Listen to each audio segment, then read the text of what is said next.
Shock exit for vice president of India Jagdeep Dhankhar ji हठाৎ करेই তিনি পদত্যাগ করলেন।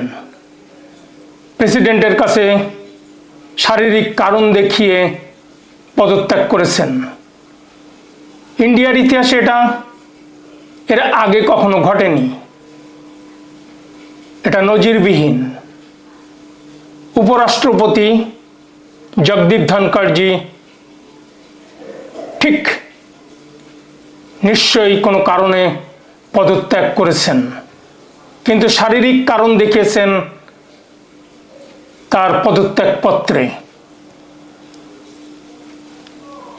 নমস্কার, ওয়েলকাম টু বাঙালির স্বর। উপরাষ্ট্রপতি জগদীপ ধনখড় জির এই পদত্যাগের কারণে দেশের তাবড় তাবড় মিডিয়া স্পেকুলেট করা শুরু করেছে। কারণটা কনসার্ন তারা প্রকাশ করেছে, বিভিন্ন ধরনের কোশ্চেন তারা সামনে এনেছে। আসলে এই পদত্যাগের পিছনে আসল রহস্য কি? ইভেন বিদেশি মিডিয়া বিবিসিও এখানে বলেছে যে ভাইস প্রেসিডেন্টের এই পদত্যাগ স্পার্কস স্পেকুলেশন, এবং টাইমস অফ ইন্ডিয়া লিখেছে তার এই রেজিগনেশন ইট স্পার্কস কনসার্নস, ইট ইনভাইটস কনসার্নস। নিঃসন্দেহে দেশে বিদেশে এটাই সব থেকে আলোড়ন সৃষ্টি করেছে। কেন ভাইস প্রেসিডেন্ট পদত্যাগ করলেন? এর একটাই কারণ হতে পারে যে অন্যদিকে বিজেপি লিডার্স যারা জেডিইউ নয়, বিহারের ইলেকশনের কথা মাথায় রেখে তারা বলছে এবার ভাইস প্রেসিডেন্ট হওয়ার পালা হলো নীতিশজির। বর্তমান মুখ্যমন্ত্রী নীতিশজির ভাইস প্রেসিডেন্ট হচ্ছেন বা তারা দাবি করেছেন, এবং বিজেপির কাছে হয়তো এটা ভোটের খেলা হতে পারে। ভোটের কথা মাথায় রেখে জগদীপ ধনখড় জির এই হঠাৎ পদত্যাগের পিছনের কারণ হতে পারে। অন্যদিকে কেউ কেউ বলছে শশী থারুরের কথা। শশী থারুর ইদানিং বিজেপির সঙ্গে তার সম্পর্ক মধুর এবং কংগ্রেসের সঙ্গে তার দূরত্ব বাড়ছে। অপারেশন সিন্দুরের পরে যে টিম বিদেশে যে অপারেশন সিন্দুরের গ্রহণযোগ্যতা বুঝাতে চেয়েছিলেন, কিংবা তার আগেও শশী থারুর বারবার প্রধানমন্ত্রী নরেন্দ্র মোদীর প্রশংসা করেছেন। এখনো পর্যন্ত কেউ ভাইস প্রেসিডেন্ট মনোনীত হননি, কারণ এটা ইলেকশনের ব্যাপার। ভাইস প্রেসিডেন্টের ইলেকশন হতে হবে, তবেই ভাইস প্রেসিডেন্ট হবেন। এখানে স্টেটের কোনো এমএলএ ভোট দেয় না। যারা ভোট দেয় তারা হলো আপার হাউস, লোয়ার হাউস, লোকসভা, রাজ্যসভার এমপিরা। একজন ক্যান্ডিডেটকে জিতিয়ে আনতে হলে সর্বোচ্চ 395টি ভোট পেতে হবে। এই মুহূর্তে বিজেপির একার যে ক্ষমতা আছে বোথ হাউস মিলিয়ে, এবং এনডিএ সরকারের, সেটা তারা তাদের ক্যান্ডিডেটকে উইন করাতে সিকিউর করে দিতে পারবে, তাদের ক্যান্ডিডেটকে ভোটে জিতিয়ে আনতে পারবে। কারণ 351টি ভোট তাদের আছে, বাকি যে কয়েকটি ভোট দরকার সেটা তারা ম্যানেজ করে নেবে। এরপর কথা হলো 351টি ভোট শুধুমাত্র বিজেপিরই আছে, দুই কক্ষ মিলিয়ে। ফলে এনডিএ যদি এক হয় তাহলে তারা সহজেই জিতে যাবে। এ তো গেল ইলেকশনের কথা। এর ভিতরে ডেপুটি চেয়ারম্যান অফ রাজ্যসভা যিনি जगदीप धनखड़ जीर ডেপুটি ছিলেন, তিনি প্রেসিডেন্ট দ্রৌপদী মুর্মুর সঙ্গে দেখা করেছেন এবং তিনি অ্যাক্টিং চেয়ারম্যান হিসেবে রাজ্যসভা সামলাবেন। এবং জগদীপ ধনখড়জির যেহেতু পদত্যাগ অ্যাকসেপ্ট হয়েছে, ফলে তিনি এখন অ্যাক্টিং চেয়ারম্যান। কিন্তু আসলে যতদিন ইলেকশন না হবে হরিবংশ নারায়ণ সিং তিনি অ্যাক্টিং চেয়ারম্যান থাকবেন। হয়তো বা এমনও দেখা যাবে যে তিনি এই ইলেকশন কন্ডাক্ট করছেন। যাই হোক, সেটা ভবিষ্যতের কথা। কিন্তু জগদীপ ধনখড়জি যে শারীরিক অসুস্থতার কথা বলেছেন তার সত্যতা কতটুকুন? হ্যাঁ, সত্যতা অবশ্যই আছে। কারণ গত 17 জুলাই তার নিজস্ব বাসভবনে দিল্লির গভর্নর ছিলেন ভিকে সাক্সেনা, তার মিসেস জগদীপ ধনখড়জির মিসেস ছিলেন সাথে, ইউজুয়ালি যিনি থাকেন সবসময়, কারণ 74 years of old now Jagdeep Dhankhardji, any moment something can happen, that's why his missus is always with him. Even we have seen it in West Bengal. Jagdeep Dhankhardji governor থাকাকালীন যেখানে যেতেন ওনার Mrs ওনার সাথে থাকতেন। তো নিজের গার্ডেনে ঘুরতে গিয়ে হঠাৎ করে কোলাপস করেন। এটাই কোলাপসের প্রথম ঘটনা নয়, এর আগে নৈনিতালেও ঠিক একইভাবে তিনি আরও একটা হার্ট অ্যাটাক বা হার্ট পেইন কিংবা তিনি এ ধরনের একটা কোলাপস অনুভব করেছিলেন। এবং গত মার্চে তার এনজিওপ্লাস্টি হয়েছিল, তার যে হার্টের ব্লকেজ ছিল সেই ব্লকেজটা সরানো হয়েছিল এনজিওপ্লাস্টি করে, এইমসে ভর্তি ছিলেন। ফলে তিনি যে অসুস্থ একথা বলার অপেক্ষা রাখে না। তিনি সত্যি সত্যিই শারীরিকভাবে অসুস্থ। এনজিওপ্লাস্টি যেন তেন কথা নয়, হার্টের ব্লকেজ রিমুভাল যেন তেন কথা নয়। দুবার কোলাপস হয়ে যায় এবং মাত্র 10 দিন আগে নিজের বাসভবনে। ফলে শারীরিকভাবে অসুস্থ, কিন্তু তার এই রেজিগনেশন কি সত্যি এই অসুস্থতার কারণে? ঠিক 10 দিনের একটা ওল্ড ভিডিওতে যদি আপনি দেখেন, সেখানে তিনি নিজেই বলছেন যে আমি রিটায়ার করব 2027 অগাস্টে, সেটা আমার ঐশ্বরিক অনুমোদন। কি বলেছেন ভিডিওটিতে আমি আপনাদের দেখাই।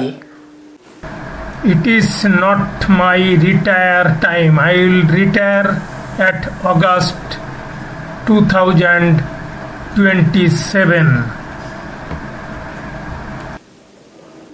আপনারা শুনলেন। কিন্তু হঠাৎ করেই 10 দিন আগের যে ওল্ড ভিডিও, তিনি নিজে বলছেন আমি 2027 অগাস্টে আমার টার্ম শেষ হবে, সেখানে হঠাৎ করে এই পদত্যাগ নিশ্চয়ই প্রশ্নের জন্ম দিয়েছে। তাহলে কি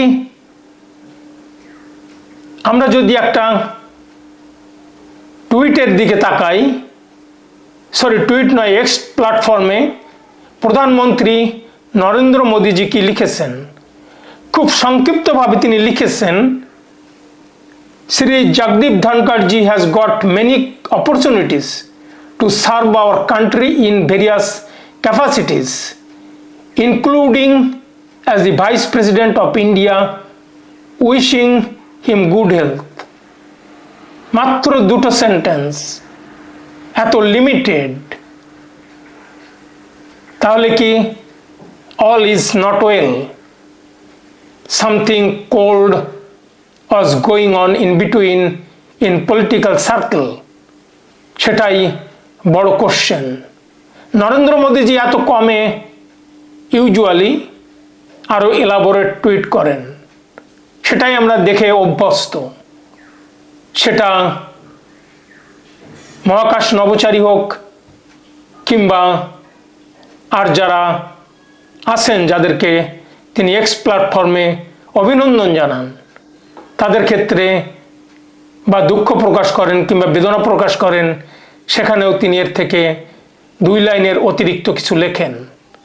ফলে তার এই লেখা টুইটটা অনেক প্রশ্নের জন্ম দিয়েছে।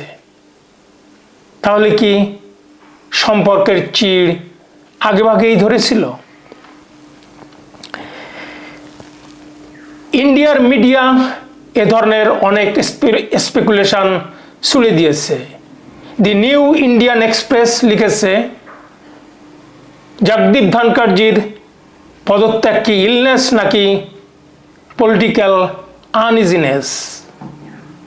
অন্যদিকে ইন্ডিয়া টুডে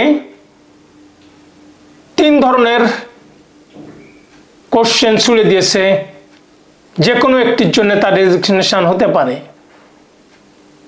প্রথম কোশ্চেনটি হলো তার বিহারের ভোট।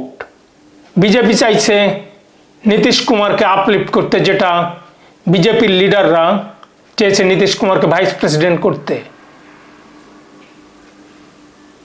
কারণ বিজেপি যদি নীতিশ কুমারকে এলিভেট করতে পারে তাহলে জেডিইউ এর থেকে ভালো আসন সংখ্যা তারা পেয়ে যাবে। দ্বিতীয় প্রশ্নটি হলো, আপনারা নিশ্চয়ই ভুলে যাননি cash scandal of Yashwant Varma. হাইকোর্টের বিচারক যিনি, তার বাড়িতে হাজার হাজার রুপির নোটকে পোড়ানো হয়েছিল। এই ক্যাশ স্ক্যান্ডেলের জন্য জগদীপ ধনখড়জি এটাকে সহজভাবে মেনে নেননি এবং তার এগেনস্টে কেন এফআইআর হবে না সেটার জন্য তিনি ক্ষোভ উগরে দিয়েছিলেন। তৃতীয় কারণ, ইন্ডিয়া টুডে যেটা স্পেকুলেট করছে সেটা হলো এই যে tassel with judiciary of India. আসলে এই টাসেলটা কখন শুরু হয়েছিল আমরা যদি ফিরে একটু তাকাই, RN রবি যিনি তামিলনাড়ুর গভর্নর, সেখান থেকেই শুরু হয়েছিল। ডিএমকে গভর্নমেন্ট হাইকোর্টে গিয়েছিল RN রবির এগেনস্টে, কারণ অ্যাসেম্বলিতে পাস হওয়া বিলগুলি আটকে থাকে গভর্নরের অফিসে এবং সেজন্যই যাতে অ্যাজ আর্লি অ্যাজ পসিবল জনগণকে সার্ভ করার জন্য যাতে একটা দিক নির্দেশনা ভার্ডিক্ট দেয় RN রবির উপরে, as early as possible dispose the files or deliver the files to the assembly, government of DMK or any government, এবং 3 মাসের বেশি গভর্নর অফিসে থাকবে না, তার আগেই এটা ডিসপোজ করতে হবে। এবং ওই ফাইল যদি কোনোটি যদি প্রেসিডেন্টের অফিসে থাকে তাহলেও সেটাকে 3 মাসের ভিতরে ডিসপোজ করতে হবে। এখানেই জগদীপ ধনখড় বেঁকে বসেন।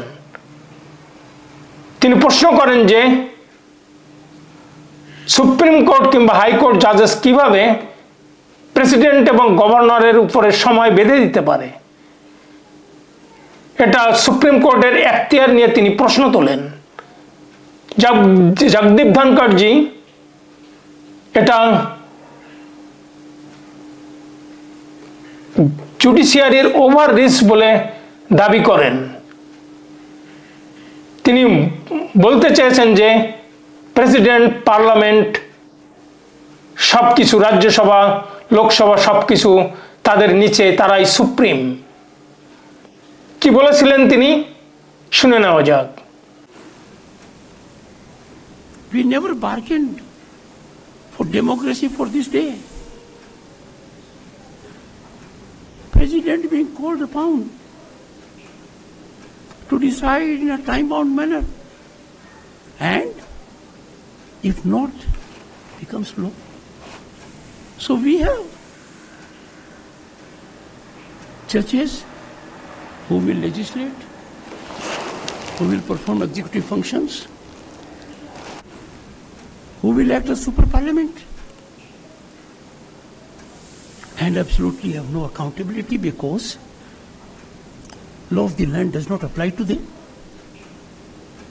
Let me tell you, boys. আপনারা শুনলেন, এর পরের টাসেলটি শুরু হয় এই যশবন্ত শর্মাকে নিয়ে। তিনি বলতে চেয়েছেন যে তার যে ক্যাশ স্ক্যান্ডাল ছিল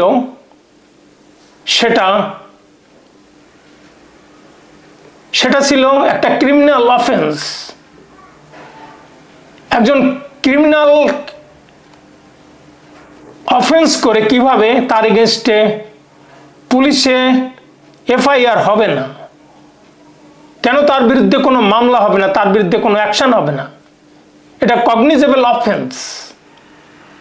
এবং প্রকাশ্যে তিনি ব্রড ডে লাইটে এই অভিমত তিনি ব্যক্ত করেন।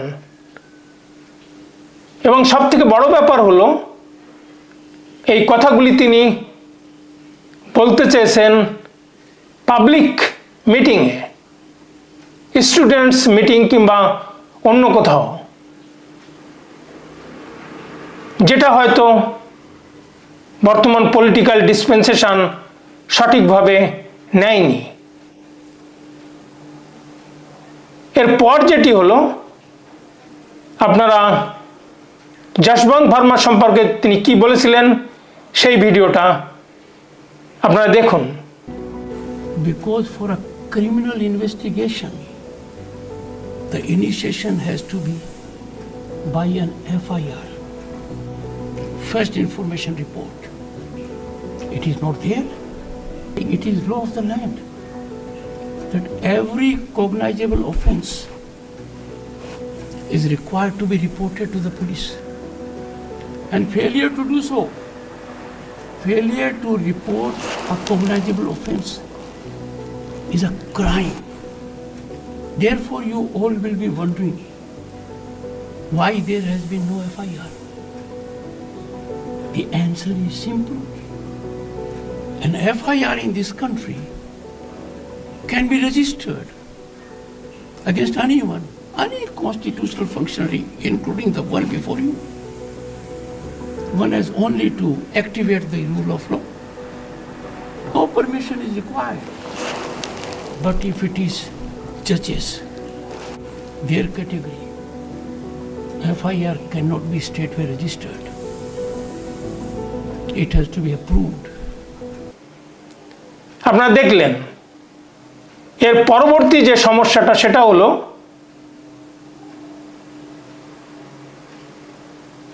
জগদীপ ধনকড়জি এই যশবন্ত ভার্মাকে নিয়ে 68 এমপির মোশন পেয়েছে। যারা চাইছে 68 এমপি অপোজিশনদের, বিরোধীদের, তারা চাইছে যশবন্ত ভার্মাকে তার এই ক্যাশ স্ক্যান্ডালের জন্য তাকে ইমপিচ করা হোক, তার দায়িত্ব থেকে তাকে অব্যাহতি দেওয়া হোক। এবং জগদীপ ধনকড়জি সেটাতে সায় দিয়েছেন। বর্তমান পলিটিক্যাল ডিসপেন্সেশন এখানে তারা দেখছে যে এটা vice president, chairman of Rajya Sabha, তিনি বিরোধীদের হয়ে কথা বলছেন। এটা কোনোভাবেই বর্তমান পলিটিক্যাল ডিসপেন্সেশন মেনে নিতে পারছে না। এবং বর্তমান যিনি হেলথ মিনিস্টার, বিজেপির সর্বভারতীয় সভাপতি জেপি নাড্ডার সঙ্গে এই নিয়ে মিটিংও হয়েছে। হয়তোবা সেখানে এই ডিসিশন হয়ে গিয়ে থাকতে পারে, উই ডোন্ট নো। কিন্তু এখনো পর্যন্ত যেটা হলো সেটা হলো তিনি পদত্যাগ করেছেন। এখনো পর্যন্ত ভাইস প্রেসিডেন্ট নির্বাচিত হননি। যদি ভাইস প্রেসিডেন্ট নির্বাচিত হয় আমি আপনাদেরকে আগেভাগেই জানিয়ে দিব। দর্শকবৃন্দ, ভিডিওটি ভালো লাগলে বাঙালির স্বর চ্যানেলটি সাবস্ক্রাইব করে পাশে থাকা বেল আইকনটি প্রেস করুন। সাথে একটা লাইক দিয়ে কমেন্ট বক্সে কমেন্ট লিখুন। আর দেখতে থাকুন, শুনতে থাকুন বাঙালির স্বর, আপনার স্বর। ধন্যবাদ।